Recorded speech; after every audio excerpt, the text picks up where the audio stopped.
کس نے امام حسین کو خط لکھا تھا؟ مولا آئیے.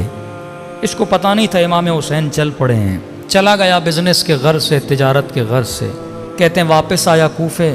تجارت میں اس کو بہت نقصان ہوا، سب کچھ گوا کے آیا خالی ہاتھ ہو کے. گھر آیا، جیسے گھر کا دروازہ کھلا، اس کی بیوی اور اس کی 4-5 سالہ بیٹی صحن میں بیٹھی تھی.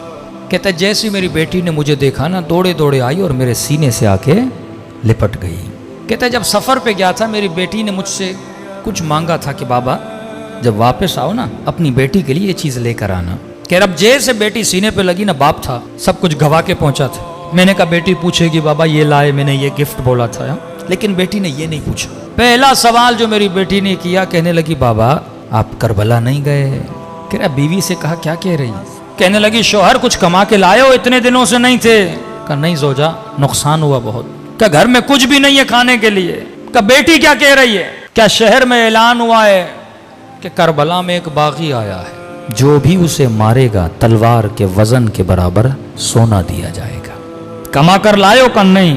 کہ جلدی جا، گھوڑا اٹھا، جلدی پہنچ، دیر نہ کر. پورے کوفے کے لوگ جا رہے ہیں، جنگ ہے. اس نے گھوڑا لیا، بے دریغ دوڑاتے دوڑاتے پوچھتے پوچھتے میدان کربلا پہنچا. تاریخ لکھتی ہے جس وقت یہ کربلا پہنچا تھا یہ غالباً عصر عاشور کا وقت تھا.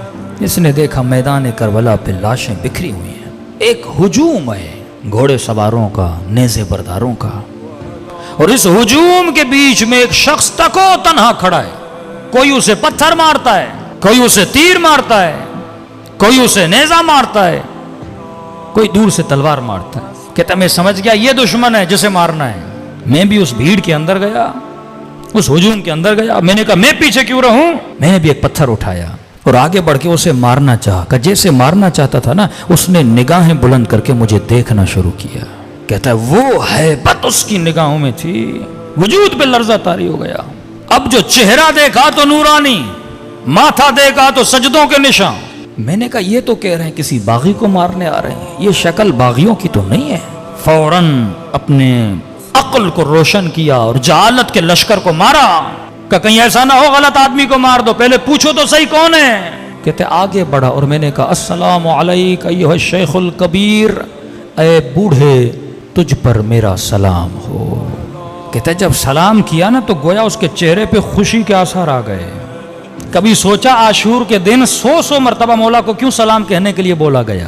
ایک بار سلام کرو. کہ نہیں، عاشورہ کے دن میرے بابا حسین کو 100 مرتبہ سلام کرو. کہ مولا زین العابدین اتنے سلام کیوں؟ کہ کیونکہ عاشورہ کے دن میرا بابا ترس گیا تھا، کوئی سلام کرے میرے بابا کو.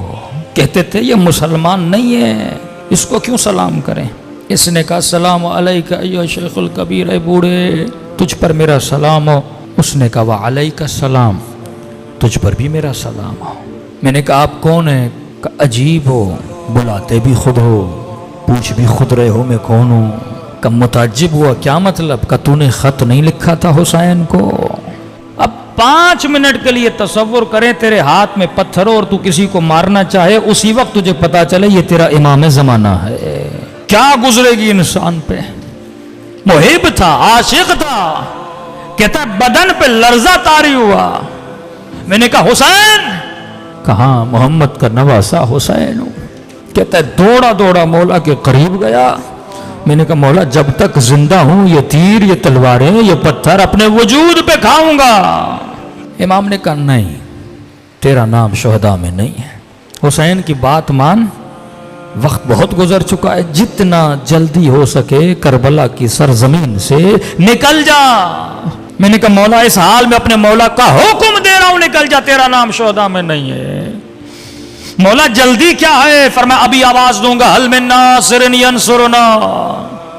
جو آواز سنے گا اور نہیں آئے گا جہنمی بنے گا. میں نہیں چاہتا تو یہ آواز سنے، نکل جا کربلا سے. علماء فرماتے پتہ نہیں حسین کیوں اتنا اصرار کر رہے تھے. کہ شاید حسین یہ چاہتے تھے کوفے میں کوئی تو ہو میری زینب کے لیے چادر کا بندوبست کرے، کوئی تو ہو جو میری غربت کا اعلان کرے. کہتا جب حکم دیا نا امام نے، روتی ہوئی آنکھوں سے قدم پیچھے کرتا گیا. کہتا تھوڑا دور ہی ہوا تھا، پیچھے سے پھر آواز دی ذرا میرے قریب تو آ. کہتا ہے خوشی خوشی دوڑا، شاید حسین نے اذن جہاد دینا ہے.